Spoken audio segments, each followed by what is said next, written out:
Hi, everyone. This is Michelle Gramoglia, the President and CEO here at Woodland Pond, and this is my weekly address for Tuesday.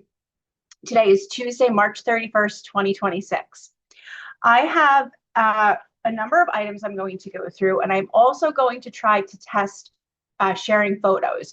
I know that Dave was having some technical problems on Friday. We heard it from about 10 of you. We've done some testing of it with Dave's computer. It's working intermittently.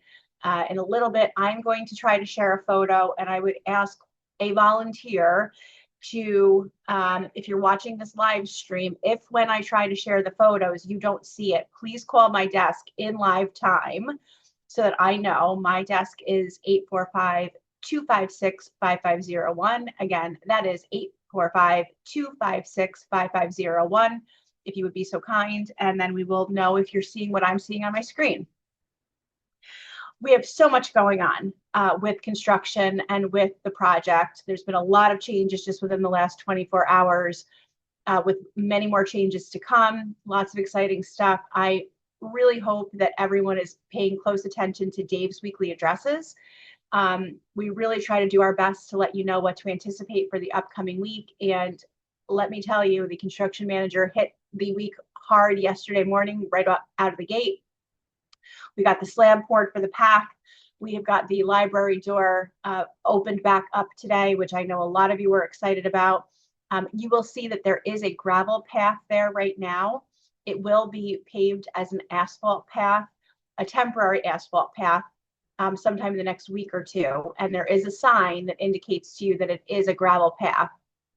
So probably not great for wheeled walkers or wheelchairs right now, but it is open, and I would just ask you to please proceed with caution.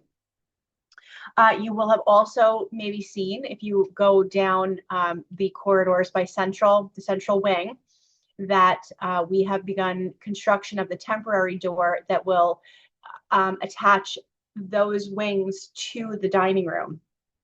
So there's going to be a temporary door in that little alcove area there, where Central meets South and by the marketing office.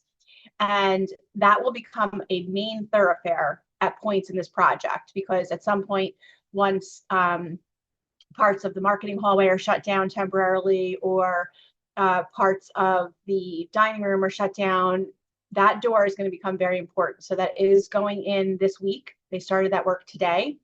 And shortly thereafter, I think starting next week, you're going to start seeing items move from the library into that alcove area, and then into the alcove that's actually properly in Central.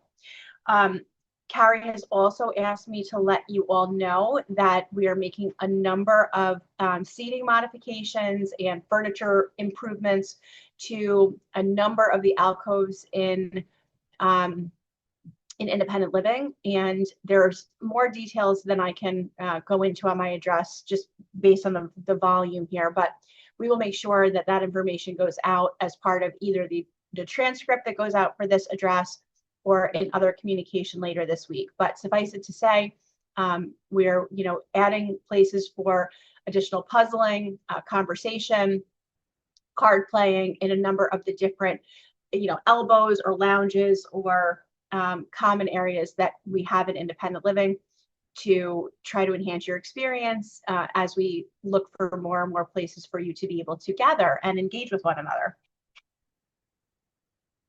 Sarah has asked me to share with you that she and the Resident Health and Wellness Department, so herself, Annika, and Liz Elliott, have begun the annual visits for independent living and have started to really take your feedback.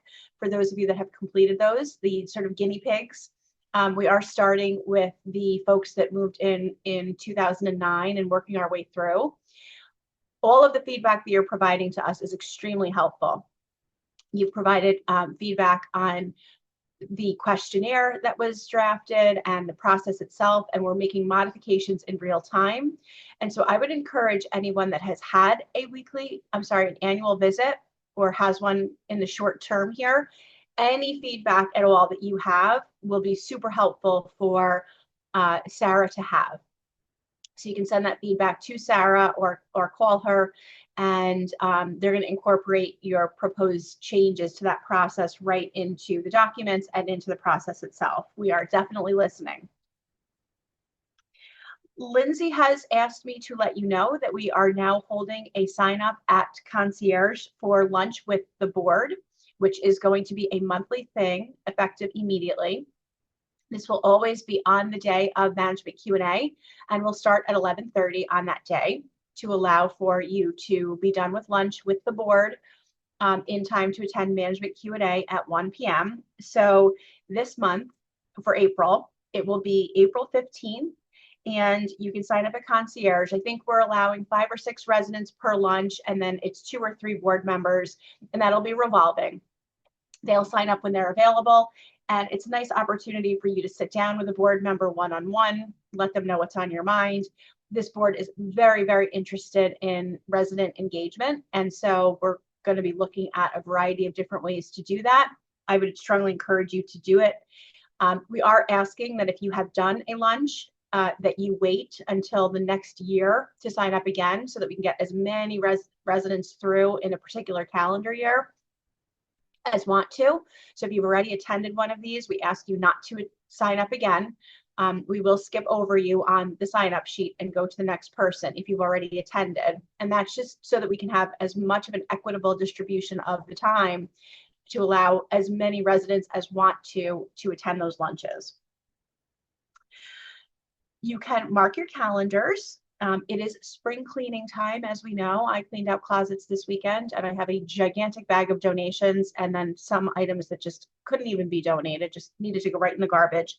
But I bring this up because every year Woodland Pond tries to hold a free confidential document shredding event, and we are now having that on our calendar. So great time for you to shred all of those papers that you've been looking at and not sure what to do with.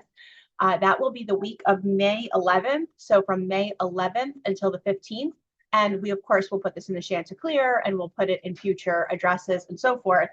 But great time for you to shred all those old documents that you don't need anymore, and in a way that is confidential and safe for you. So again, that will be the week of May 11th to the 15th, and more information will come out about that. Tom Tango announced yesterday that he had his team walk and tidy up the trail. So the trail is officially open, not that we ever closed it technically, but it is open and cleaned up. And it fared fairly well through the winter. So just a couple of spots that we need to put some gravel, supplemental gravel down, which we will do ourselves in the coming weeks. But if you have not been on the trail or haven't been out there yet this year, I cannot encourage it enough. It's beautiful out today. Go take a walk on that trail. Please do remind yourself of the safety tips. They are located at both trailheads on big white signs. And let us know how you enjoy the trail. Photographs, stories, anecdotes, talk to your neighbors about it. Lots of bird watching activity and opportunity, lots of wildlife, and I hope you enjoy. Speaking of outdoor things, we are continuing to increase and enhance signage at different locations on campus. And in addition to the critter crossing signs that we have for the salamanders, you will, if you go out George Danskin Way or towards the cottages that are across from where the old art studio was, you'll see a couple of new signs going in. One is a reminder that George Danskin Way does have a 10,000-pound weight limit for vehicles. Really, really important. We have been discussing with both our normal contractors and construction-related vehicles that no construction traffic at all should be going down George Danskin Way. There's been a handful of times when maybe it's a new driver or maybe the message didn't get conveyed properly. We do not want large vehicles driving down George Danskin Way. The zoning prohibits that, and also the being a good neighbor makes us want to really convey this message. So to emphasize that, we have added some signage there that indicates that nothing over 10,000 pounds can go down that road. We're really hoping that this sticks, and we're trying every day to make sure that that message is attended to. If you happen to see something that you think is a violation of that, please do contact Tom Tango or Dave Roberts, and photographs are great. Then this way we know exactly which vendor or construction subcontractor it might be, and we can have direct conversations with them. But definitely be looking for the signs. We added a no outlet sign, which is a temporary sign, but looks like a permanent sign, again, by those cottages that are across from the old art studio. And that's just so that people are not going down there where it's actually a dead end right now, because the perimeter road is closed right past those cottages over to the other side by Concierge. So some added signage there. Lindsay has asked me to let you know that the newsletter and calendar will be printed and stuffed into cubbies today. And you will note that in a departure from what we have done in the past, the fitness and activities calendars are separate now. So 2 separate sheets. We take your feedback on that as well. It's just the calendars have gotten so full that we're trialing different types of things. Certainly you can send that feedback to Carrie Kohler. Jason has asked me to let you know that we are aware of an issue with the badge entry access at the end of the central wing and also at the main entrance. Security identified a couple of nights ago that after 9 p.m., those 2 doors, for whatever reason, are not allowing residents to badge in. And we do have a work order in with our vendor on that to get that rectified, but we are aware of it. So thank you to you if you are someone that put a work order in on that or made us aware of it. Security have notified us as well. And we do have a ticket in with the vendor to try to get that fixed as soon as possible. And the last item before I try pictures and then go into items from the rumor mill or suggestion box, Phil is excited to announce that based on popular demand, we are going to be introducing Sushi Mondays. Really exciting. Sushi is such a healthy and vibrant way to consume really dense calories and healthy nutrition. And on the first Monday of every month to start, and we can certainly expand this if it's possible, but on the first Monday of every month, we will be offering a variety of handmade sushi rolls, and they will be 10 points per roll. So the roll is the entire thing that's chopped up. So it's 10 points per sushi roll, and it will be first come, first serve. And I'm sure we can take requests and modify and update what we're offering there, but another great step forward with the dining program. All right, I am going to try to share a picture of the mailroom, the new mailroom. It seems to be the one that folks are most interested in. Now, just bear with me here. I'm going to try to do this. Oh, no, that's not going to work because it's not going to work on my computer, because we are, as I had indicated last week, we are migrating off of Zoom and onto Microsoft 360. So I am on a different account right now, and it is not allowing me to share my screen. So it is definitely not going to work for me. So you don't need to call me. I do appreciate whoever was going to call, but it's not going to work. So I can't share that right now with you. But what we will do is we will print out a couple of pictures of the mailroom in particular, so that you can see what it looks like. Seems to be a very topic of interest. So I'm going to go through what was in the boxes today, and I will try to do my best to get through them quickly. Some of them are a little bit long. So this first one says, potato pancakes are traditional for Passover. You have had them as a side in prior years, yet I don't see them being offered this year as a side, which is the only order during Passover besides, which is the only thing that we order during Passover besides matzo ball soup. Any chance of getting them? This person did sign their name, and I was also copied on a similar email from this person yesterday. So I'm not surprised to see it in the box. Phil and I have looked at the history on this, and when it comes to holiday meals. We really work with the resident groups that might be able to lend us the most intelligence and most insight onto those meals. And things include Passover, Seder, different types of traditional ethnic meals, because we want to get it right.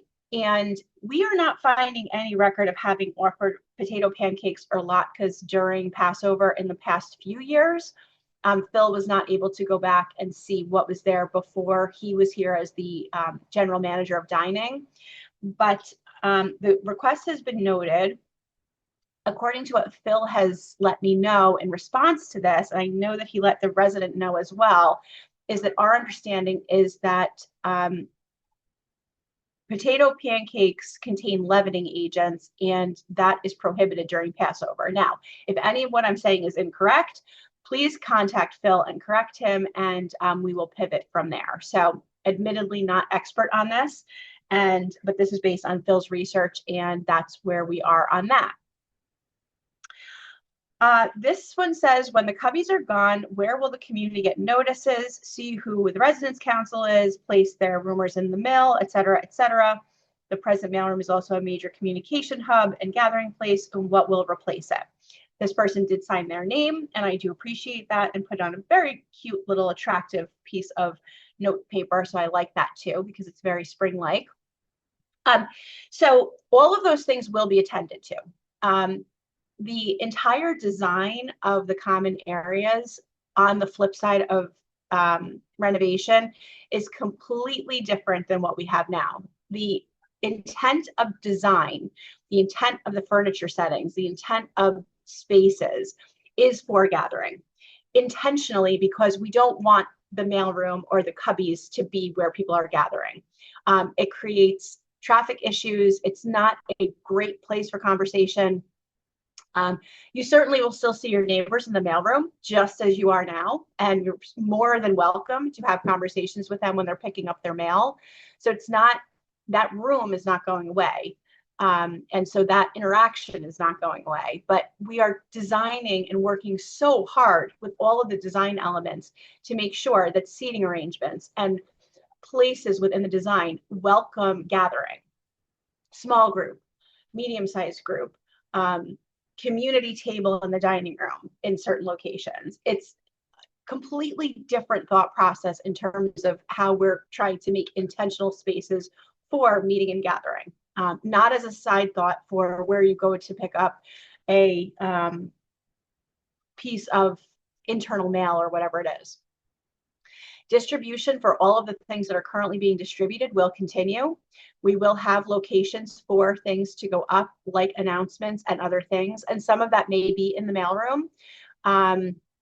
We need to kind of start thinking about things a little bit differently, and I really want to encourage that. All of the things that you've indicated here will have a home in the new design. It just won't be necessarily surrounding individual internal mail cubbies. I do appreciate the specific feedback, because it really puts an opportunity for us to identify those specific things that are of interest. And I do bring these back to the team to make sure that we know that we've got a location where there's going to be a bulletin board, for example, that has the photographs of the residence council and things like that. The other thing to keep in mind is that with the introduction of Go Icon, all of your digital signage is going to be enhanced and increased. All of your digital communication is going to be enhanced and increased. And we do know that not every resident is necessarily using tech, but every single day, a higher percentage of residents is. And it's a huge part of the marketing push, and it will continue to be as we go forward. So there will be ample opportunities for you to consume all of the information on hanging digital signs in a way that's much more refined and sophisticated than what we have with Connected Living. So we got to sort of get out of the analog thinking and move into a little bit more of a progressive type of thought. But these specific items for feedback are fantastic in framing our decision making. Another one on the cubbies. This one says, suggestion for the cubbies, put them in the library on a smaller base. Books can go on top. This person did sign their name, so thank you very much for that. That is a conversation that would need to be had with the library committee. We as an executive team do not see a need for the cubbies. Again, I implore you to go to the mailroom and identify exactly how they're getting utilized. And I think if you're sort of using critical thinking, you'll see it the same way we do, which is that most of the things that are in there are internal Woodland Pond produced items that will still be available paper-wise distribution. And very little of it is person-specific mail cubby correspondence. It's not getting used, I think, in the way that a lot of you may think. So please do your own independent observation and research on that. If the library committee felt that it's an appropriate place for cubbies to go, it's something that we could consider. But I really, the entire exec team just really doesn't feel like those cubbies have longevity and necessarily have a use given the alternative distribution systems that we will be putting in place. This last one actually is two primary topics that it covers, and it's a little lengthy, so I'm going to read it. The person did sign their name again, so 4 for 4 today. That is fantastic. I love it that residents are engaging, and this is a combination of new residents and residents that have been here for a year or two, and residents that have been here for closer to 10. That means we're hitting all of you and we're listening. So please keep these comments coming.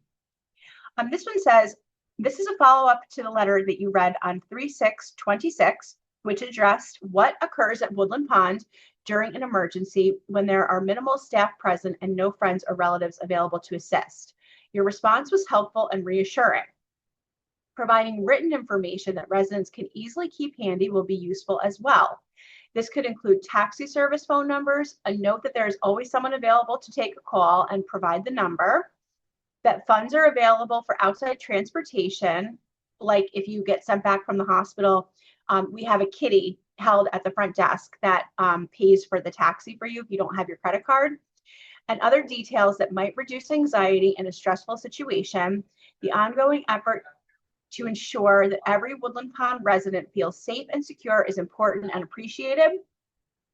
To this point, actually, Liz Elliott drafted a document that almost hits this suggestion to a T last week. She circulated it to myself, Cameron, Sarah, and Annika to review and put our thoughts into. I will, by virtue of this address, make a mental note to find out what the status of that document is and what the intended distribution of that document is. But it does exactly that. I know there were taxis on there and a variety of other things. So you are thinking the same way that Liz is, and kudos to you for making the recommendation, and we will get that in your hands sooner than later. This one is a second and unrelated issue from the same person. And this is referencing a copy of some emails that circulated in November of 2025 regarding furniture for common area balconies. Due to more pressing priorities at Woodland Pond, I did not follow up on this. As the topic came up at the March 18th Q&A, now may be a more suitable time to share the November 1st email. Will there be plans to replace old furniture or furniture in disrepair? So this is speaking directly to the end cap balconies in independent living, which are a mishmash of resident donated furniture. The original design and capital investment in the community did not contemplate Woodland Pond furnishing those end units, with the thought being that residents oftentimes have sets for outdoor furniture. And that was a decision that was made long before any of us were here, and that's just kind of how it is sat. And I can count on less than one hand the number of times that requests have come forward to replace that furniture, but I think we all agree that it would be great to have intentional sets purchased by Woodland Pond and put onto each of those end caps. And there are currently, I think, 6 is 12. I think there are 16 of them, if I'm counting correctly. So there's 6 on north, I think maybe 5, and 6 on south, maybe 5, and then 4 in central, I think. So we're talking about all of those end balconies that kind of overlook the bridge. And we absolutely intend to intentionally furnish those end balconies as part of the independent living wing renovations. The independent living wing renovations are happening as part of the 2028 financing event when we also renovate the health center. So that is coming for sure. The question is what do we do in the meantime? And really, there's a few options. We can look at all of the items that we have out on those balconies now, working with the design and decor committee probably, and identify if there are ways to move pieces around to make sort of more thoughtful full sets on each balcony. I truly have no idea what's out on any of them. I go out on some of them periodically to show off the view to different visitors, and it's completely inconsistent with what's out there on each wing. Some have nothing. Some are filled with stuff. It's kind of all over the place, but something we can definitely put some thought into. Another resident yesterday actually had emailed and asked, could the occupants of a floor pool funds and buy a set from Lowe's or something? And of course, you absolutely can. And this would be the time to do that. Typically, this is when, you know, all of the spring furniture sales are going on for outdoor furniture. And, you know, the only thing that I had said to that resident is we would just want to make sure that we have an opportunity to look at what is intended to be purchased to make sure that it's safe seating. We can make recommendations for that if there's a particular floor that wants to do that together collectively. And that the other thing is that you would need to keep in mind that no one is going to be policing or gatekeeping that kind of an investment. So if the floor wants to get together and half of the people want to contribute for the good of the entire floor, for the good of the community, then so be it. But we don't police the use of those end balconies. So if you could envision yourself being troubled by somebody that didn't contribute, then utilizing the furniture, then probably not a great idea for you to involve yourself in something like that. If you were to decide to invest as a floor or some subset of your floor, then it would be with the understanding that all of our common areas at Woodland Pond are truly common areas at Woodland Pond, and we don't exclude people from them because they may have their apartment on that particular unit. So just a couple things to keep in mind there. So for this person, yes, absolutely planned as part of the independent living wing renovation, but a few years out, and we can think about some options in the meantime. I am done with everything that I wanted to present for today. I hope you all have a great day and get outside and go on the trail and enjoy before some rain hits us tomorrow. Thanks so much.